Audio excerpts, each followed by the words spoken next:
Okay, welcome everybody to the Yaron Brook Show. And today we're doing our Patreon Hangouts and open Q&A. So get ready with those, the super chat on YouTube. We'll be taking questions on anything today. Also, if you contribute more than $25 on Patreon, you should have gotten a phone number you can call in to ask questions.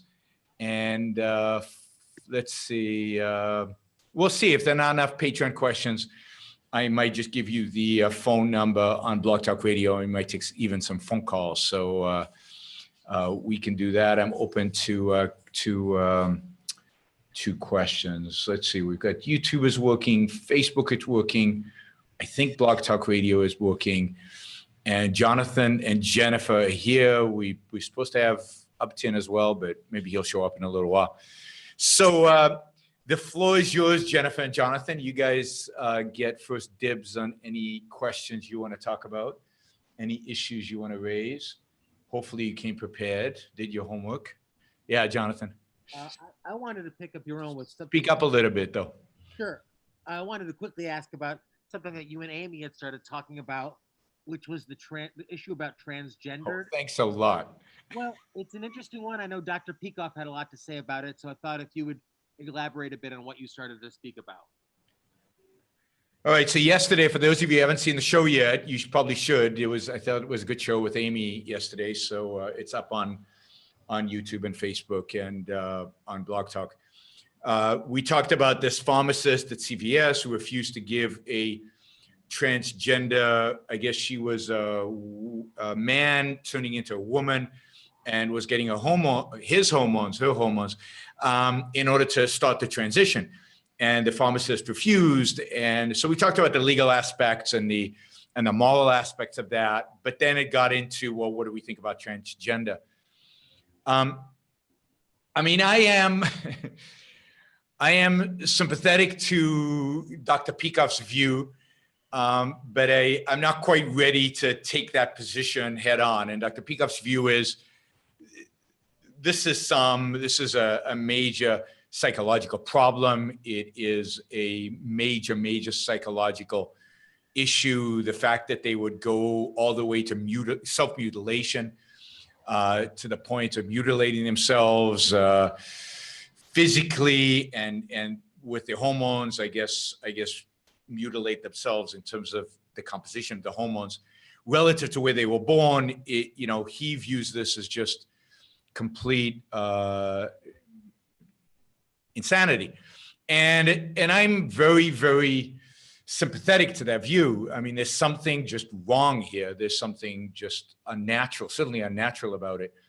But I also am sympathetic to the fact that even if it is a major psychological problem, it's a problem, and people have to deal with it. I don't think it's a condition you're born with, although it's hard to tell exactly what we're born with and what we're not born with in terms of the how the hormones impact who and what we are, and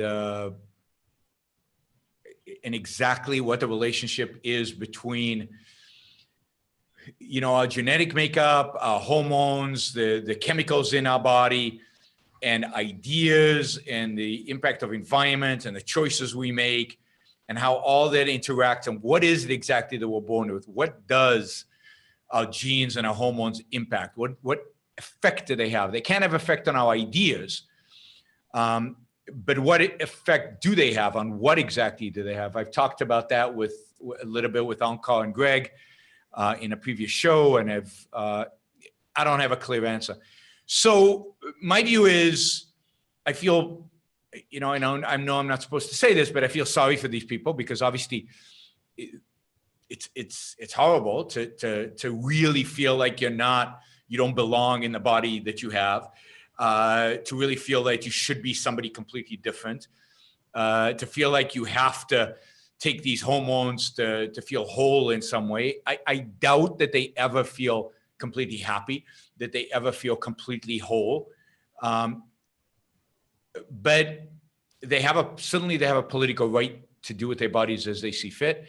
And of course, Dr. Peikoff agrees with that. And if they want to go ahead and do these things, then so be it. So I would not stop them And as a pharmacist, I wouldn't not give them the drugs if they wanted. They're trying to, I guess, deal with the problem that they have to the best of their ability. I don't know that psychology, psychiatry has reached a point where we can analyze that again. And I don't think we have a proper understanding of what exactly is going on that causes people to feel this way. And as I said, I know somebody who's transgender, who transitioned from being a man to a woman. They're a nice person. They're incredibly productive. I doubt they're particularly happy, but yeah, they hang out with them, and she, I guess, is really nice, and yeah, that's about all I have to say, because I don't know what more to say. Do you have any more specific questions, Jonathan? Or yeah, I mean, and I don't want to. We can move on if this isn't interesting to you or the audience. But there was a video I saw kind of being tossed around about a program where essentially a drag queen came and gave a presentation in front of young people in schools about kind of what that was, and maybe I'd push you a little bit further and say, you had. I remember you told a story once about, I think, environmentalism. I remember, and your children being taught environmentalism in the school. So I throw it back to you and said, well, if drag queens, if transgendered ideas were being presented to your children, I think your boys in school, what would have been your response, and what should be parents' response in the schools right now? Yeah, I mean, I think if it's a private school, if it's a public school, I don't have an answer to that, because it's impossible to answer. What should a public school do? That's part of the reason I oppose public schools, is because they're in this impossible situation. They should do what the parents want, but the parents really have no voice. And the parents can't take their kids out. It's just anything they teach in a public school is distorted by that. In a private school, I think I talked about sex education in one of the shows, and I certainly don't think below a certain age any of this should be talked about in a school. Below the age of 16, I think any of this is completely inappropriate to talk about, unless there's some specific issue, there's some kid in the class or something like that. It's just inappropriate for kids. They can't understand it. They can't comprehend it. I don't think anything in terms of sex should be discussed with kids below the age of 13, certainly, and probably below the age of 15, 16. They just don't have the tools. I mean, you can talk about reproduction. I think it's important for kids from an early age to understand reproduction, to not think that babies come from a stalk or from God or from whatever, that they know the biology of that. But in terms of sex, I'm not sure schools should be talking about sex at all, other than to convey certain pieces of information. But in a private school, I would complain. Of course, in a private school, I would have the option to take my kids out of the school if I really didn't like it. Yes. So, yeah, I mean, all these things are. I don't want teachers. I don't want there to be a teacher to talk about different sexual poses in school. I don't want them to talk about, they can talk about protection and safe sex. That's fine. But beyond that, I don't think it's appropriate. And I don't think in a proper educational curriculum, it's the responsibility of the parents to teach their kids about sex. It really is. And I think it's important for parents to teach their kids about sex. And I think they should do it at a reasonably young age, given how much exposure kids have to pornography today and to everything else online. And I think parents have to talk to their kids about transgender issues, because they're in the news, right? It's everywhere. And, it's tricky. It's tricky and hard, and we know very little.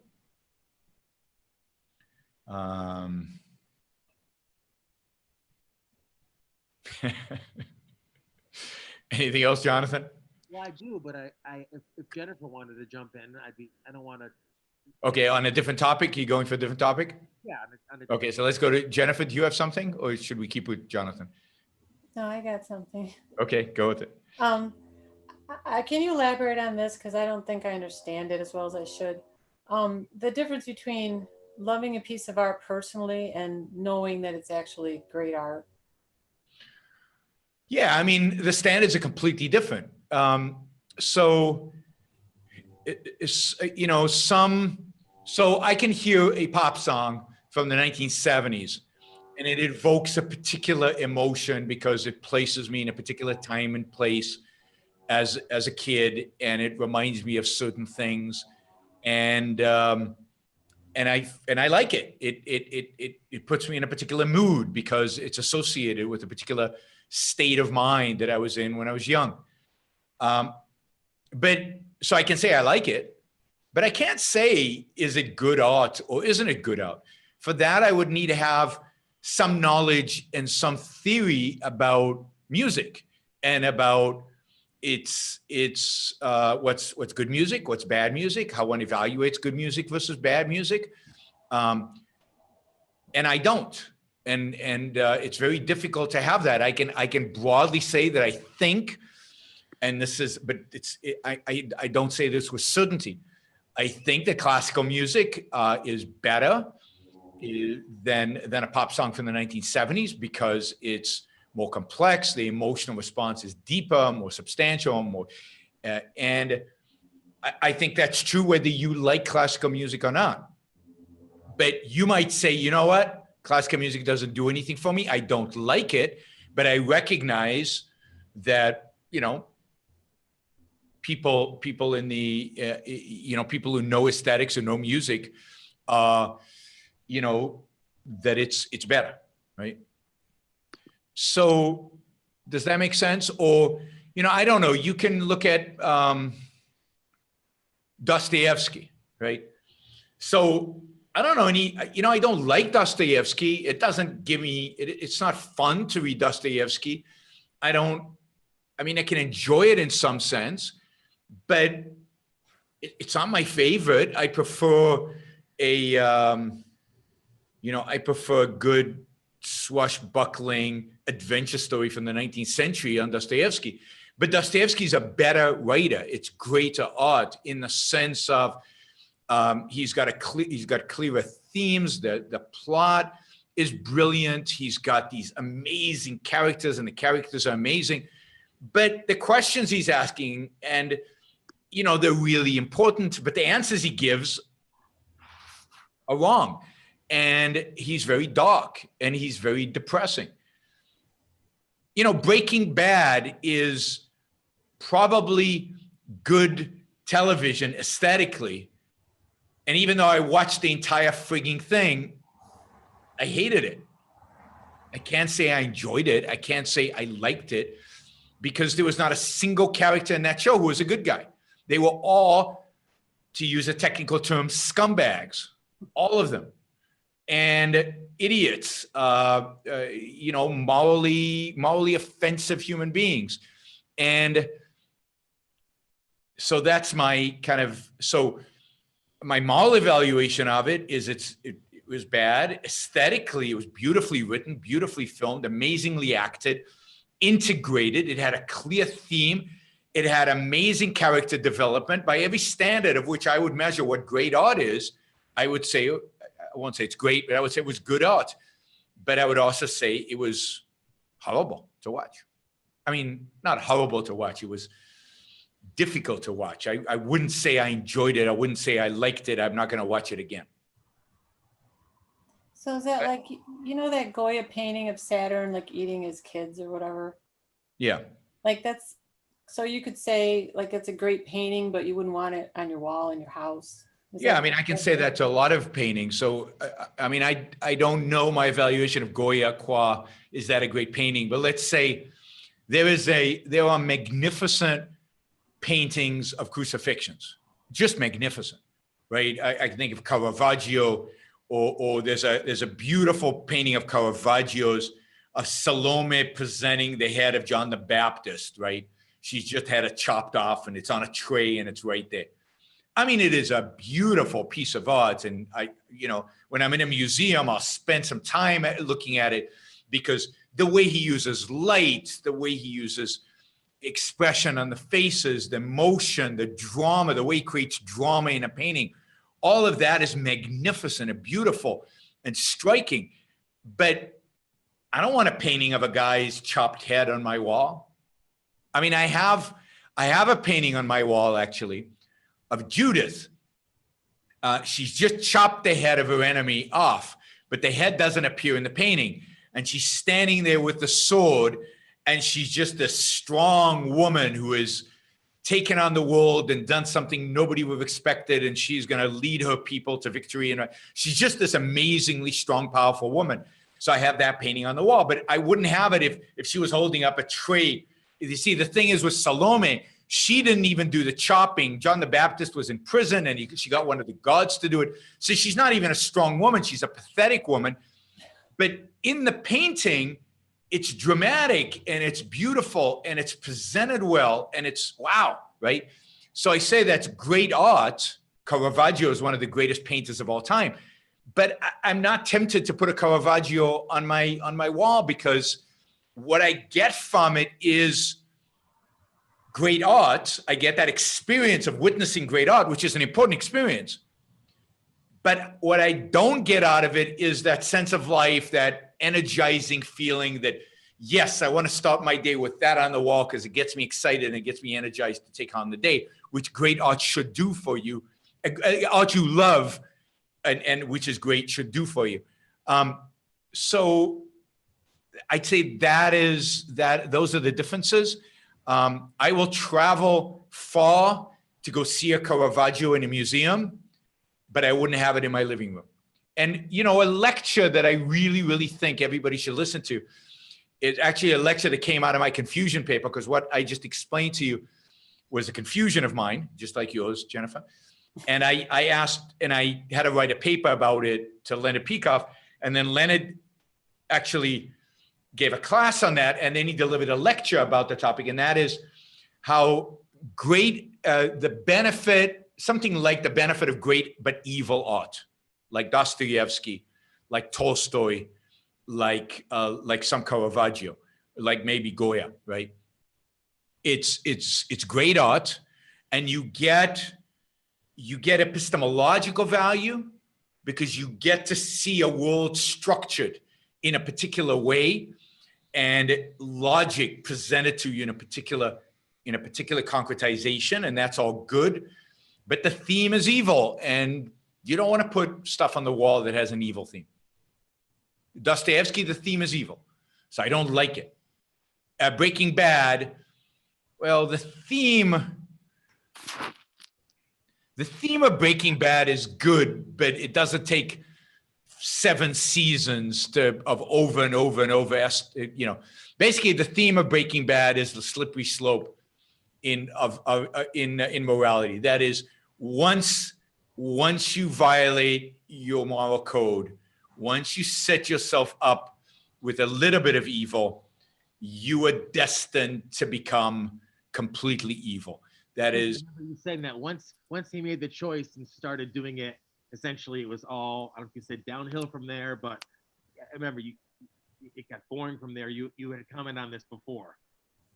Yes, once he made the choice to start producing the drugs, and then made another choice to engage in violence, which was inevitable because of the nature of the drug business. He had to engage in violence. His path was set. He had to die in the end. So the fact that they killed him off was consistent with the theme. Jesse should have died with him. So one of my great objections to Breaking Bad was that Jesse did not die, because he did the same thing. He kept violating his moral principles, and he should have paid the price for that. But the problem with the show is, okay, I get that. You can do that in one season. But to turn it into 5 seasons where we just saw the slippery slope and another slippery slope and another, just, okay, we get it. We get it. It's kind of boring at that point. The only other aspect of the show after that was that, I don't know if everybody's seen Breaking Bad, but that you also saw now the impact his evil now had on all the innocent people in his life. So on his wife, on his kid, on his brother-in-law, who was a basically decent, good human being, right? They all suffer. So that's the other thing that the show shows, is how your moral breach doesn't just have an impact on you, but it has an impact on everything you love, on everybody you touch, on the entire world around you. So that's a good theme. It's a great theme for a story. It just took way too long to get that all done, and it was I found it painful to watch because you couldn't anchor with anybody, because you knew that all the good people there, to the extent they were good, were going to be crushed, and you were just waiting for them to be crushed, and it took sometimes forever for them to be crushed, and it was painful. So I found Breaking Bad painful to watch, even though I watched all of it, because it was good. It was well made, and I enjoy watching well made stuff, right? But it had a good philosophical theme. The theme was actually a good philosophical theme, and important one. But from talking to people who like Breaking Bad, none of them get that. People tell me they liked what's his name, the so-called hero. Anybody remember his name? The teacher who becomes a drug dealer. They liked him. How can you like this guy? You can't like him. He's a bad dude, right? And he's exactly what would happen to you if you, Walter White, if you started on that path, on that immoral path. So, all right, let's see. Jonathan, you had something else, yeah? I have a few, but I don't want to monopolize. Well, keep going, and Jennifer will jump in. So do it one at a time. Do you think it's normal to fantasize about old girlfriends specifically? Why, or boyfriends in this case? And why do I think it's okay to fantasize about old girlfriends you had? No, not I. I'm saying in general. Somebody had. Why do you think it is specifically that one does that, or if they do? Well, I think because you had a strong emotional connection, because they were your boyfriend, girlfriend. You had a strong relationship. You had strong feelings. You maybe had a powerful experience, whether sexual or otherwise, with that person, and they're part of your subconscious. They're part of who you are. They're part of your experiences. And I think remembering, in a sense, fantasizing in the form of, in a sense, reliving or recreating or remembering or taking that strong emotion and putting it in a new context, a new situation, I think is somewhat natural. Like, I think what our fantasies rely on, at least to some extent, is our memory and our experiences. So you have to fill in the blank of the person you're fantasizing about. It's difficult to fantasize about a complete stranger, although that can work too sometimes. Depends on the fantasy. But so I think what you latch onto is something familiar, yet something from your past, yet something that's not right now in the present, because you're fantasizing sits outside of your present relationship. It's somebody different than who you are with right now. Does that make sense? Yeah. You're asking me questions completely outside of my expertise and specialization. Why don't you take your super chat? I have a bunch more, but you got people sending you money here. Well, I got one, so I'll take the super chat. Don't worry. I'm going to come back to you, Jonathan. Jennifer? Do you think some people that don't understand the win-win situation in economics is because they watch a lot of sports and contests and things where somebody wins and somebody loses? I just had that idea the other day. Maybe they transfer to economics. Well, I think there's a sense in which they do transfer economics, but maybe, I don't want to get into speculation why I think some people obsess about sports, they're overly committed, but I'm a sports fan, so I like sports. I don't want to say anything too negative about sports, but my view is that people who view the world as a zero-sum game are people who are stuck at the perceptual level, people who are not really engaging their conceptual ability. They're not abstracting. They're not thinking. Fundamentally, they're not thinking. They are stuck at perception. So perception, you see the dollars go to one place and the stuff go to another place. And it's stuck. It's like Donald Trump, right? Cannot go after Donald Trump, right? He sees dollars go to China and goods come to the United States. And at best, he views that as a zero-sum type thing because the dollars win. But at worst, he says he loves dollars, right? He's like obsessed with dollars, money. It's all about money, which is typical Donald Trump. Very concrete bound, I think very materialistic in his life. And the money went away. And the stuff is here, but the stuff, it's stupid stuff. It's stuff we can produce ourselves. What's the big deal, right? But the money's special, right? And that's a negative sum game. So I think it's an indication of lack of thought, lack of conceptualization, lack of abstraction, lack of stepping back and saying, what exactly happened here. So it's non-thinking, and WP on YouTube is doing exactly the same thing, right? Because he's not thinking. He says jobs go to China. Really? What's unemployment in the United States today? It's like full employment. We've never seen anything like it, right? And there are more jobs, there are more job ads than there are people. They're massive. There's 200,000 missing people in construction. They need and they can't find them because we've restricted unemployment. So how did the jobs go to China? I mean, it's the same thing. How did jobs go to China when everybody in America is working? So what jobs went, right? And not only that, but most of the jobs in manufacturing went to machines. And yet, in spite of the machines, everybody in America is working. How did that happen? Maybe. Robbie. Whoa. Join the meeting. All right. Wow.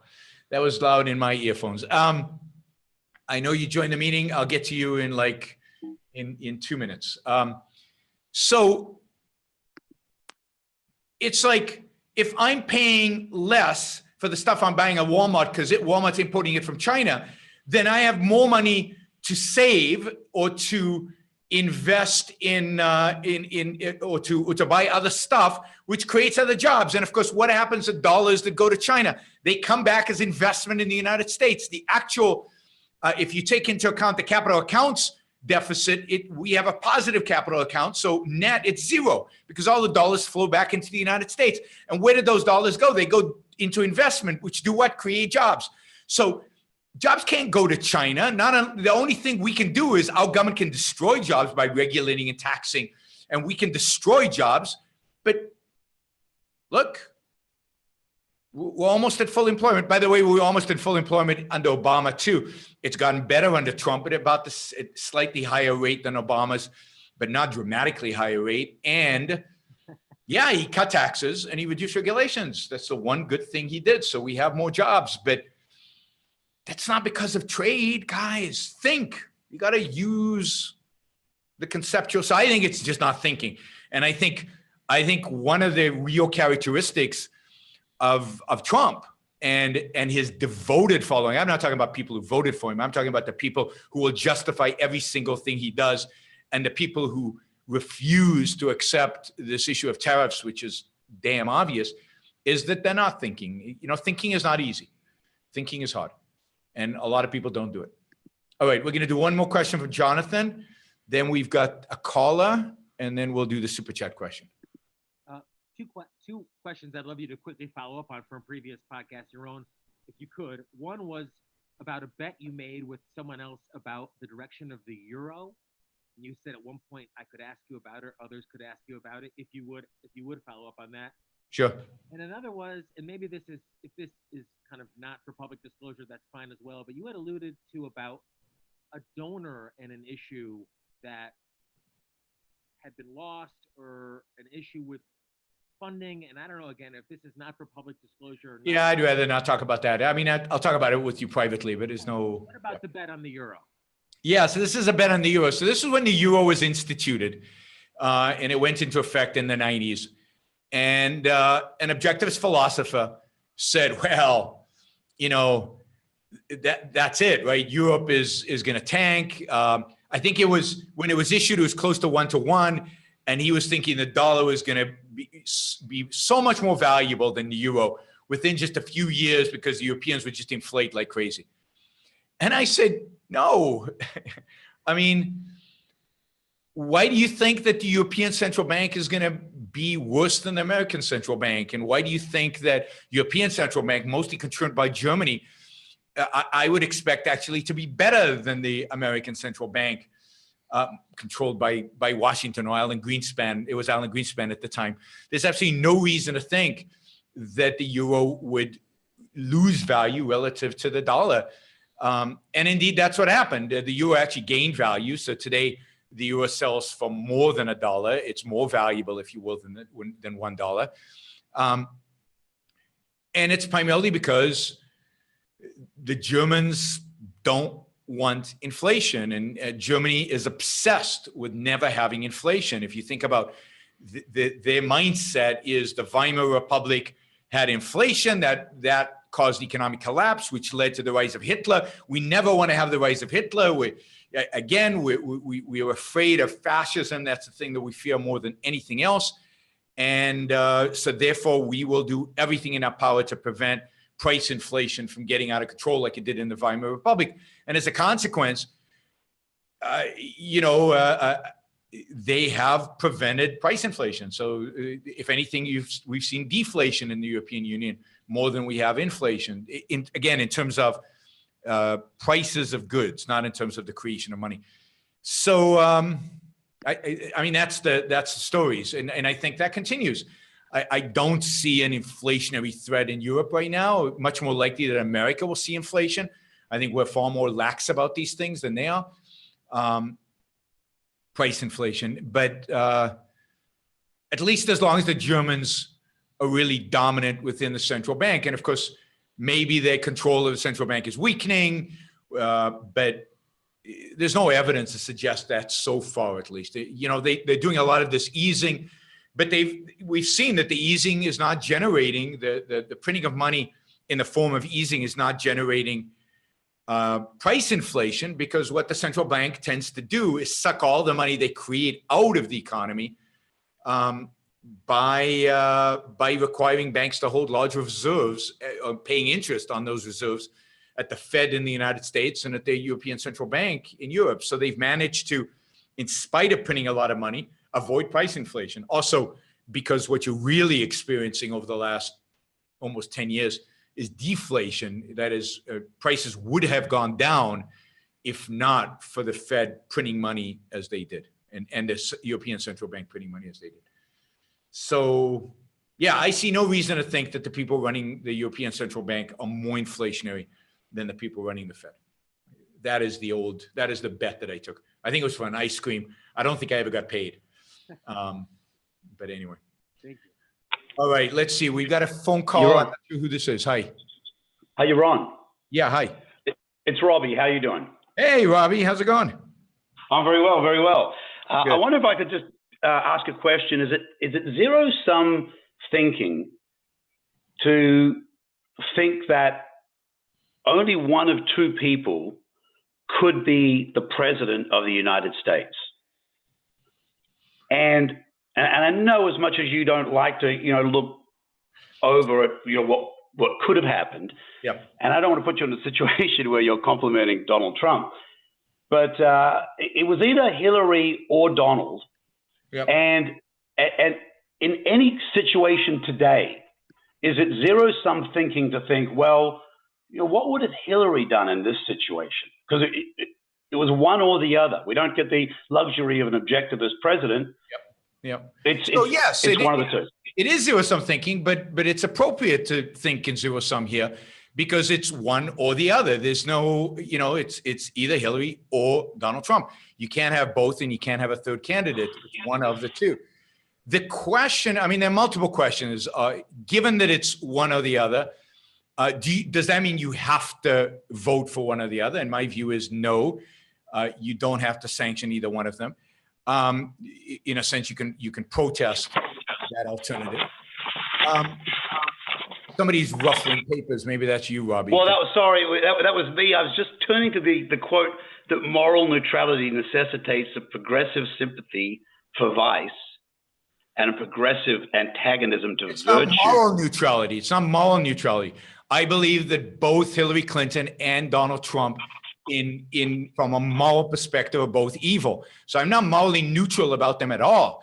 And is there a continuum? Is there a continuum? Is one more evil than the other, or you put them exactly at the same point? It could be, but moral neutrality would say that I'm not going to take a position on whether they are moral or not. And this is why I spent all my time condemning Donald Trump, because I do think he's evil. He might be less evil than Hillary, although I'm dubious. He might be less evil than Hillary, but it is moral neutrality to see something that is evil and not call it evil. So I will continue to call Donald Trump evil as long as I see him evil. So neutrality would say, I'm not going to take a position because he's better than Hillary Clinton, so I'm not going to take a position on his morality. That is what is, I think, what is the slippery slope that from the quote that you just cited. But that's not what I'm doing. I'm saying he won, he's president. What she would have done in every respect is irrelevant because she's not here right now.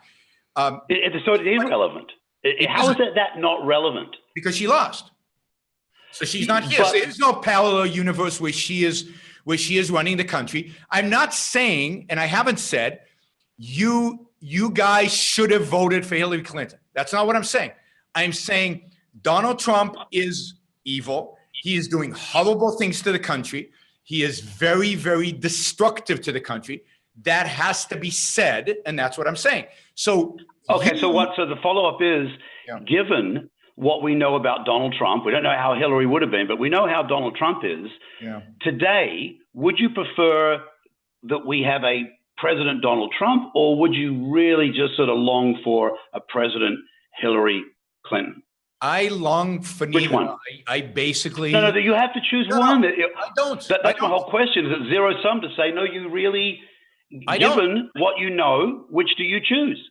Given what I know, I choose not to choose. Given what I know. I'll leave it to your audience. To see if that is moral neutrality. That's not moral neutrality. Hillary Clinton's evil. I'm very clear morally about her. And Donald Trump is evil in my view. And I'm very clear about that. I'm making a moral statement about each one of them. But you won't separate the two. You put them in the same bucket. Ayn Rand said very explicitly, if two candidates are evil, one must not choose between them, because then you're sanctioning evil. And I'll find the quote for you, Robbie, if you want. But no. I'm asking you what you say now. So I'm just asking what you say. Is there no difference between them? There's no difference between them. There is a difference. I can't tell which one, but the difference is so minor that neither one of them would get my vote. Neither one of them would get my choice. Both are sending this country off in a horrible, disastrous direction, which I don't know that we can recover from. So I'm not going to support a candidate that is doing that to America, even if that candidate is mildly better than somebody else who would send the country in a direction it can't recover from. I'm not suggesting you do support Donald Trump. I'm just suggesting that he is a better president than Hillary Clinton ever would have been. And given the circumstances... I'm not convinced of that, Robbie. So I'll give you, and I'll tell you why. Because the question of what is a good president is not just a question of what policies they engage in right now. The question is, what are they setting the country up for? What is the future? I believe that a lot of the very negative trends that are happening today in our culture are a consequence of Donald Trump getting elected, including, I'm just seeing a lot of stories right now, the rise of this democratic socialism, which is gaining popularity around the United States. If it turns out, and I might be wrong, I certainly am not saying this in certainty. If it's true that a Donald Trump election is going to lead to a more vicious left and ultimately to a more vicious right, and as a consequence, in a generation from now, a much worse America than what Hillary would have done, because she probably would have just continued with Obama stuff and the right maybe have gotten it right as a consequence. I don't know. I don't know how to even measure those kind of things. All I know is this guy is bad for America. How bad? What are the long-term consequences? Would have Hillary been worse? All of that is speculation because the future is so difficult to predict. Okay.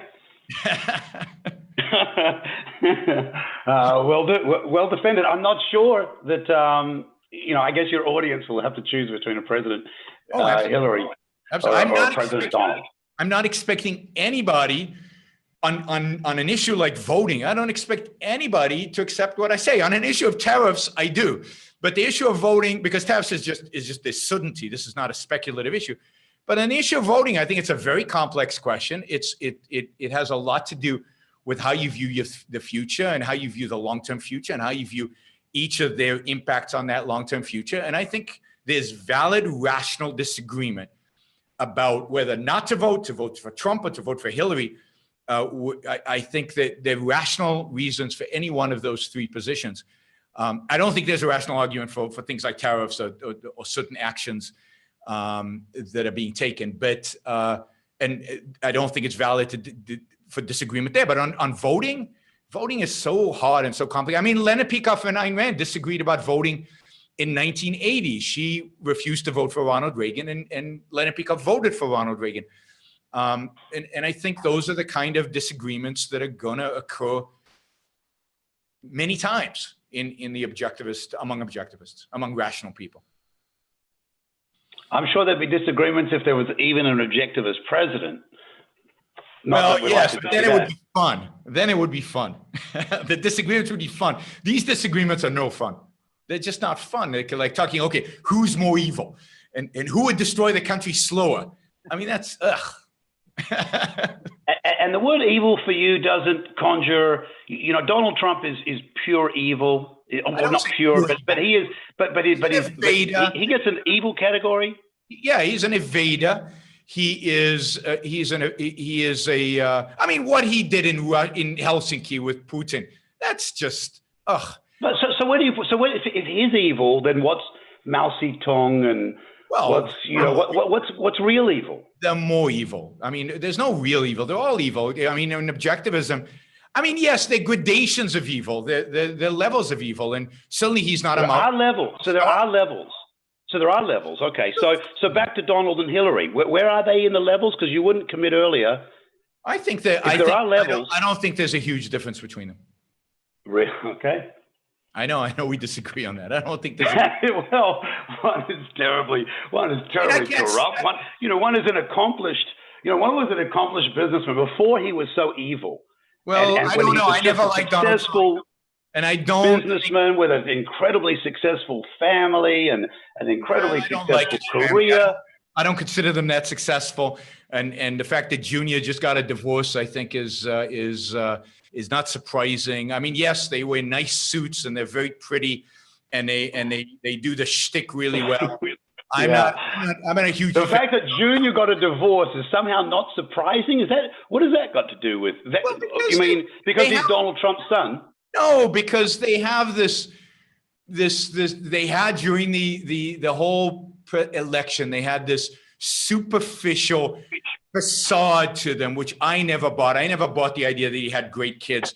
I mean, but that's fine. That's just me. That's just the cynic in you, Yaron. That is just the cynic in you. These are kids. How many kids stand by?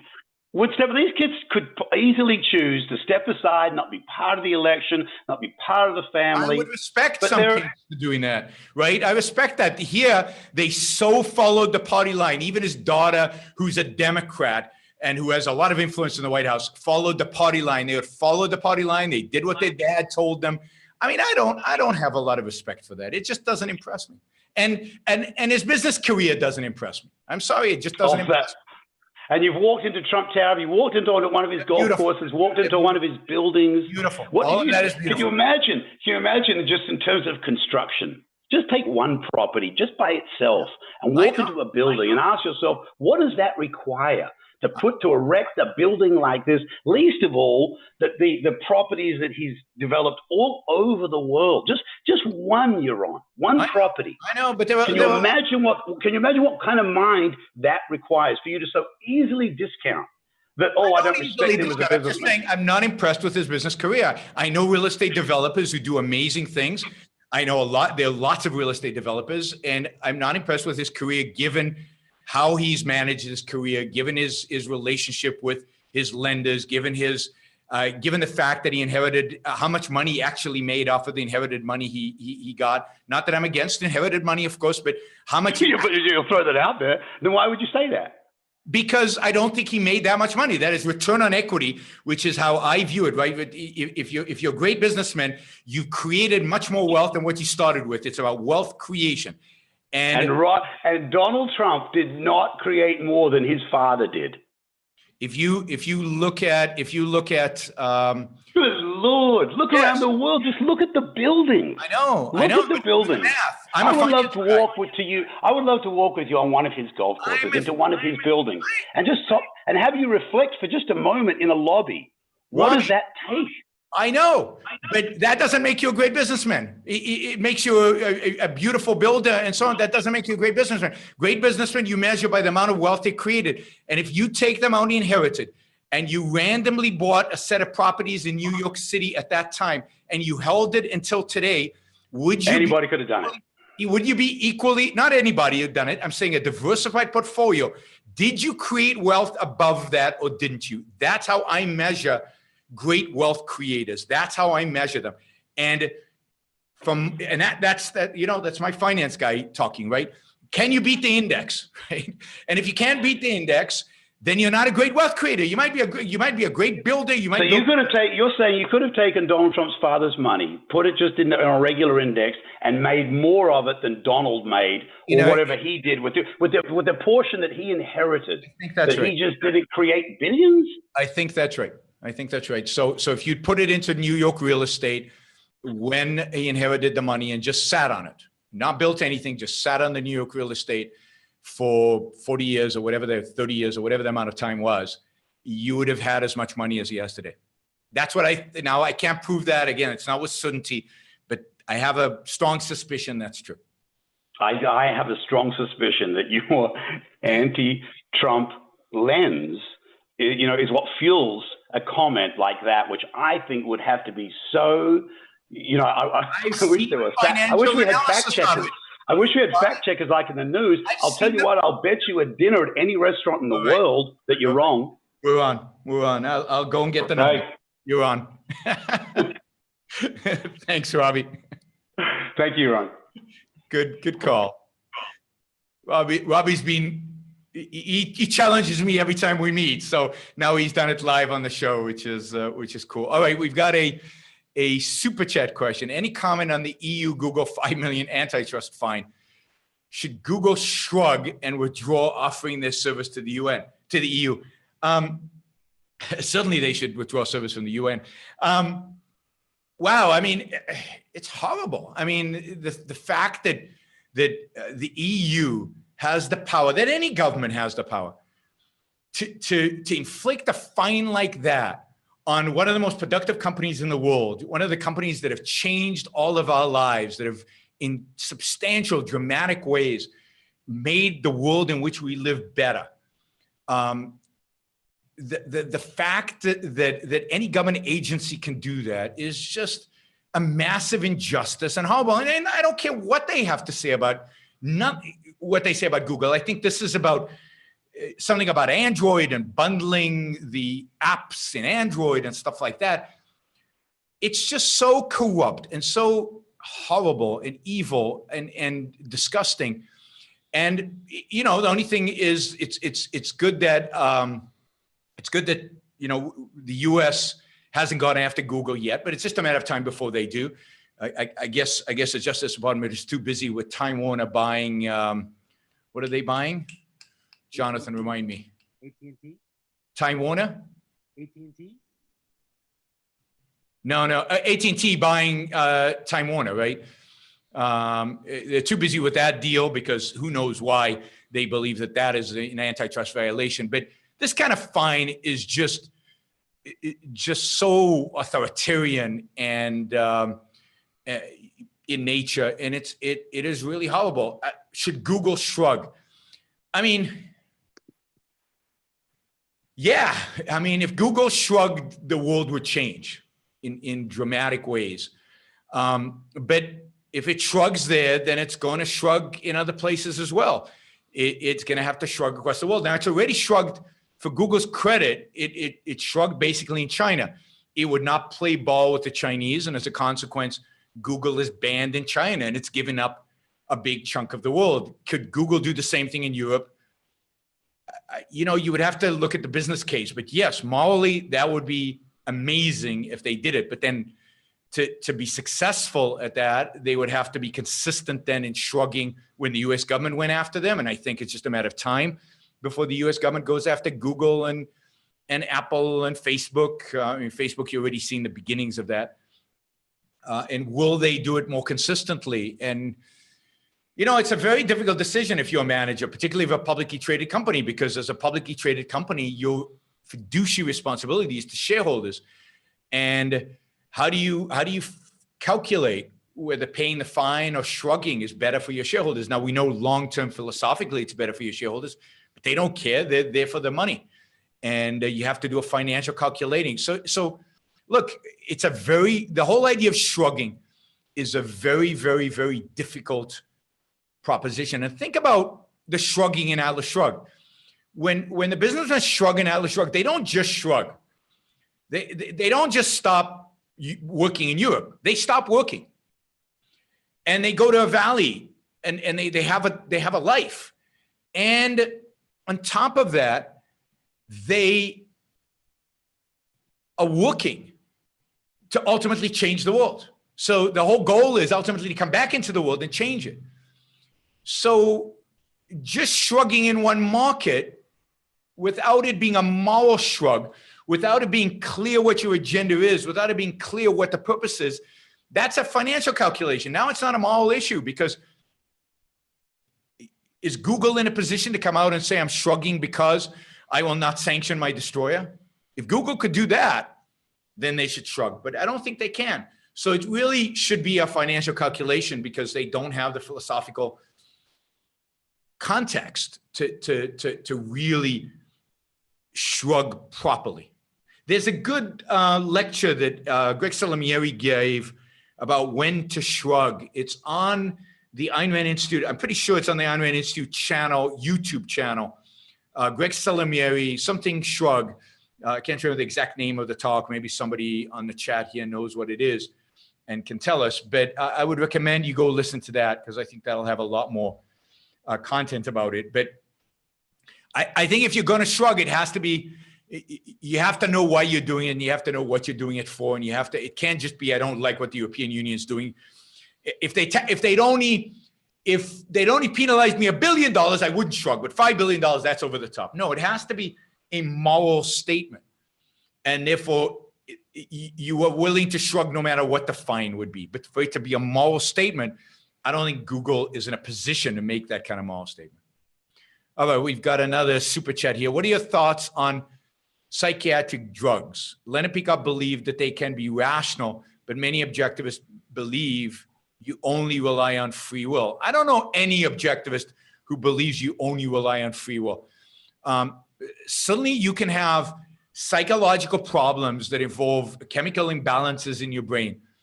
And like being sick, just trying through thought, through cognition, to change that is often just not going to be enough. You're just not going to be able to, because there's something wrong. A circuit is broken, right? And therefore certain chemicals are out of whack. And taking psychiatric drugs to get it back into balance is completely appropriate. Now, knowing when to do that, knowing when cognitive therapy is better, knowing how much to balance the drugs with the cognitive therapy if you've got a problem, that is not something I can talk about. That you would have to talk to a psychologist who is an expert on these things and knows this in detail. But I don't think there's anybody in objectivism who thinks you can will yourself to not have a serious psychological problem. or you can solve everything through cognitive therapy and drugs are never appropriate. I don't think Gina Golan suggested that. I think when I talked to her, she suggested there's a role for drugs. It's just that we overprescribe them because they're an easy solution today. And we just oversubscribe them to people without having any kind of, because in psychology today, there's no understanding of the role of free will. They just rely on drugs instead of balancing the two. And in some cases, drugs should not be given. I'm very critical of the idea of kids who are so-called, what do you call it? Hyperactive. Yeah, hyperactive, being diagnosed with some psychological thing and giving drugs. I think some of them probably require it, but my guess is very few. And we're way providing psychiatric drugs to people who probably don't need those psychiatric drugs. So my concern is the over-reliance on it rather than it has no role to play. I think it definitely has a role to play, but it has to be serious. It has to be a circuit breaker, not just a cognitive issue. And sometimes it's hard to fix the cognitive issue. Let's say there's something's wrong and you feel dread, you're clinically depressed. You cannot think because there's this emotional dread on you. And you cannot even use cognition because you just are so down on everything.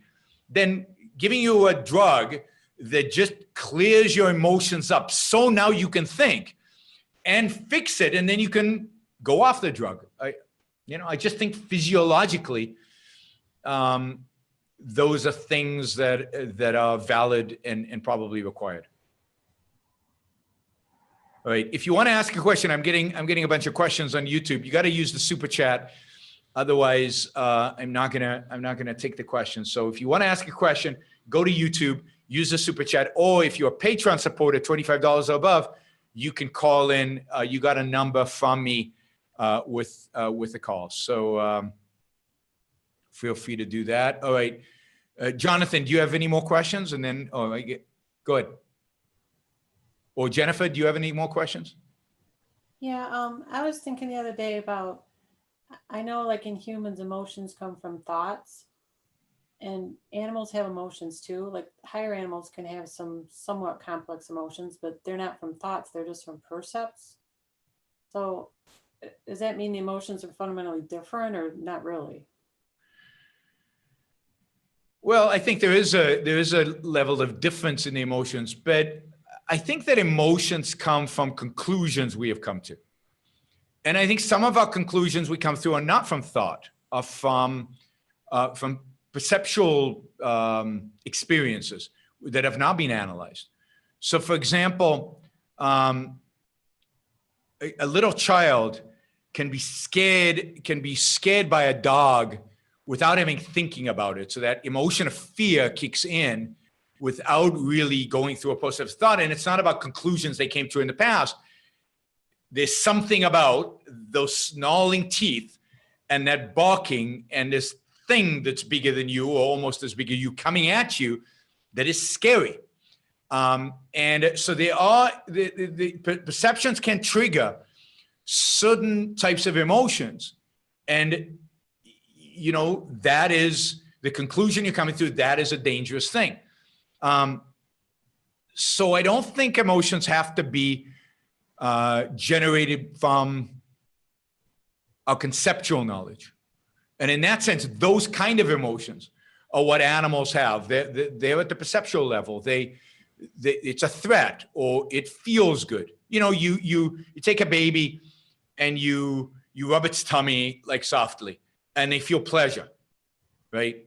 They're not conceptual yet, but they feel pleasure, right? Now that's not exactly an emotion, but can generate that perception of pleasure, generates a positive emotion that they're experiencing. I think that's right. You guys are challenging me today, asking me a question outside of my, right. Jonathan? Yeah, sure. Quickly, one final one, Yaron. First of all, I wanted to thank you and the staff of the Ayn Rand Institute for an amazing OCON, the biggest and best ever. Oh, thanks. It's really tremendous. And apropos of that, very quickly, for all the work you do bringing objectivism around the world, how many flight miles did you have in 2017? Everyone wants to know. And thank you again for this today. How many flight miles I had? Oh my God. I think it was 250,000. And I think that's right. Now, whether that's actual miles flown or whether that's how American Airlines calculates it, and I've got some bonus miles in there or whatever, I don't know. But it was 250,000 miles according to American, or something around there. A lot of miles. I fly a lot. This is weird. So my screens and my computer is basically frozen again, but I can still hear you guys. Say something, Jennifer. Hello. Yeah, I can still hear you guys, and I assume you can hear me. And I think my video is still projecting out. Nothing is coming in though. So I'm going to figure out, I've got a new computer setup, which I thought would make my setup better, not worse. And yet it's made things worse somehow. So, and I don't know what's causing that. But, we've gone over an hour. I'm going to take Doron's question here because he asked it on the super chat and it's frozen on my screen. And I'm going to take that and answer it. And then we're going to call it an afternoon. Yeah, this is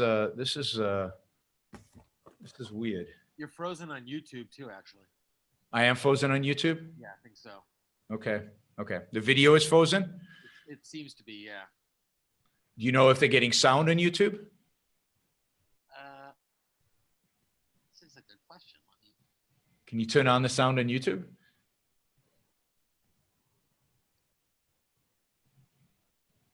Yes, they can still hear you. They can hear me. Okay, good.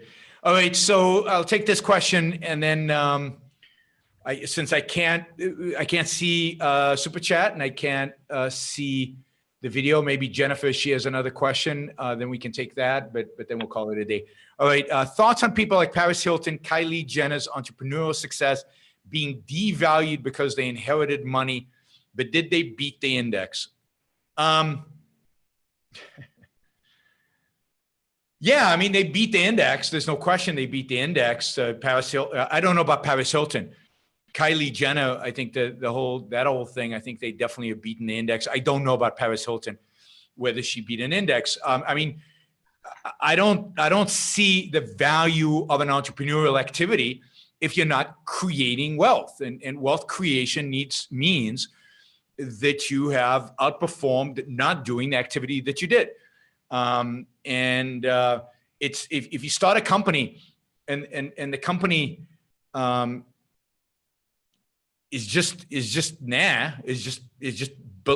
doesn't perform as well as an index, then it's not a great achievement. It's just not. It's not a huge success. It might be success because it's the best you can do, but it's not wealth creation.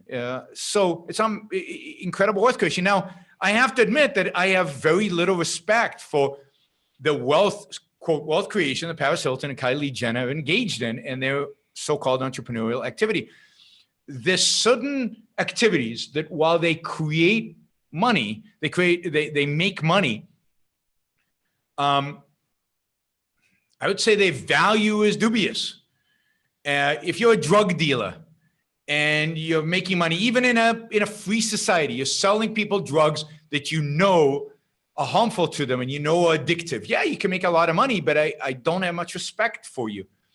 If you're engaged in an industry that is pandering to the lowest common denominator, and you, as part of this industry, are bringing a camera into your home so that a camera is following you day and night throughout everything that you're doing, I find all of that so despicable as behavior and so shallow and low that I have no respect for the people who do it. I mean, I think reality TV of that nature is beneath contempt. It is just, it's disgusting. It's disgusting to participate in it. And I don't understand anybody who watches it. I think it's sad that we live in a culture where Paris Hilton and Kylie Jenner, because because they have cameras attached to themselves, have made money and are stars. Now, yeah, some people get values out of it, but they're completely irrational values. And I just find it depressingly sad to live in a world where that is how people can make money. Yaron, yeah. Yaron, I can't let you. I couldn't let you close the show on that sour note. So no, I'm not closing the show yet. But okay, but go ahead, Robbie. Well, I had a quick closing question. So sure. Should I go ahead and ask? Yeah. Yeah. Go ahead. Go ahead. Oh, okay. 2020, Hillary decides to run again. Who are you taking? I'm not voting. I'm not voting. I will not vote between Hillary and Trump. And who would you prefer? No. So I don't have a preference. Terrible question. Who would you prefer to be president? I do not have a preference. No preference. No preference. I think they're equally. I think political relativism. No, it's a failure to judge between the two. You can't discriminate between those two. No, not in fundamental terms, not in the long-term future of this country. And and I'm here, and this Ayn Rand did the same thing. So no, So what do you expect the American people to do if you can't? I expect American people to nominate better people. That's what I expect American people to do. I mean, the thing that is depressing to me is not that Donald Trump won. What's depressing to me is that Donald Trump and Hillary Clinton were the candidates. That to me says more about the American people than the fact that Donald or Hillary would have won. It's that we had that choice. That choice is so despicable that it depresses me about the state of the country. And you wanted me to end on a positive note. Yeah, I was going to say, there you go again. It doesn't take you much. It's reality TV mentality that brought us to the point where Hillary Clinton and Donald Trump were the candidates for president of the United States.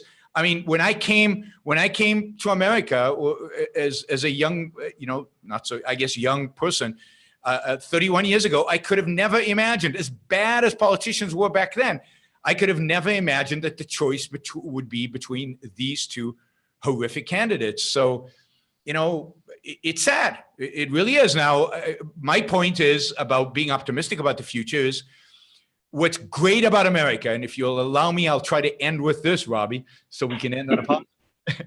What's great about America is that politicians can screw up in glorious ways. For example, Donald Trump is raising tariffs right now, but the response of the market is to raise the value of the dollar.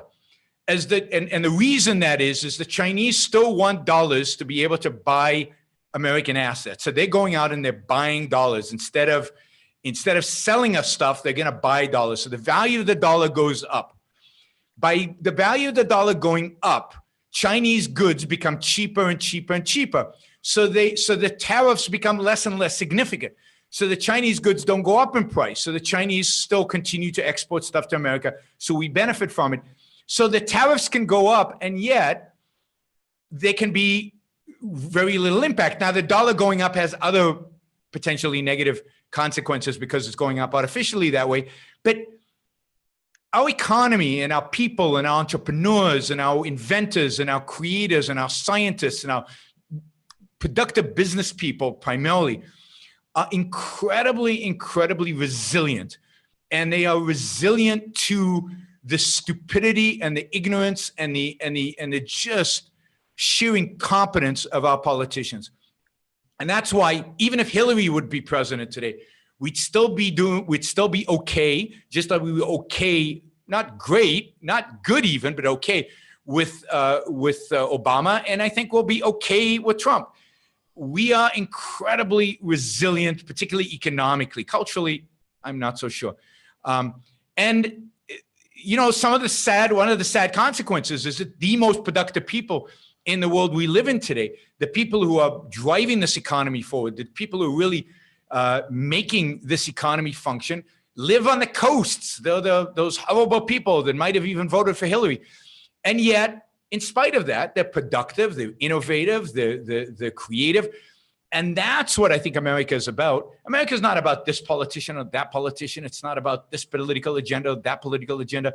Fundamentally, it's about people pursuing their happiness, people pursuing their own self-interest, creating, building, making, and enjoying life and embracing life. And as long as that continues, then politicians will slow that down. They'll make it harder. They'll make life more difficult. But at the end of the day, we're incredibly resilient, and we can overcome the evilness of all these stupid, dumb politicians. And I'm optimistic about the future because I think the politics doesn't dictate life, and there's still a lot of goodness, a lot of virtue in the American people. And I think that they will, whether it manifests itself in politics in 2 years or in 10 years or in 20 years, we'll overcome the things that the politicians throw at us. And at the end of the day, we'll be fine in 20 years. That's my hope and my prediction. All right, Robbie, thanks for joining us. Jennifer, thank you. Jonathan, thanks. Thank you, everybody on YouTube and on Facebook. I apologize that I have to cut it off here, but my super computer setup that I created has bailed on me. So I will talk to you all, see you all probably tomorrow. I'm probably going to do a show tomorrow. Yeah, I'm interviewing Paul, and his family name just dropped out of my mind, and I can't bring up his name because my Angelo, Paul Beard, who's got a, he's fascinating because he's a lawyer who protects property rights. He fights on behalf of individuals against state intervention on primarily the issue of property rights. He will tell you about one of the most evil institutions that exists in the United States today, which is the California Coastal Commission, which is a little fascist organization that is just unbelievable. And Paul's a great guy, a lawyer who fights for individual rights, is trying to, there's a case right now that he's involved in that he's trying to take to Supreme Court, which I think is a really, really important case. And so we're going to talk about that. We're going to talk about the Supreme Court. We're going to talk about property rights. We're going to talk about the various legal issues confronting Americans today where their rights are being violated, and how Paul and others, and for example, the Pacifica Legal Foundation, which he used to work for, Institute for Justice, which does as a similar mandate, do in order to try to fight the violations of rights. All right. You've been listening to Yaron Brook Show. We'll be talking to Paul Beard tomorrow. We've also got a show going on Tuesday night, and we're going to keep you busy. Look forward to talking to you all. And by then, I hope to have fixed this computer and figured out what the hell is going on. Bye, everybody. Thank you, Yaron. See you later. Bye.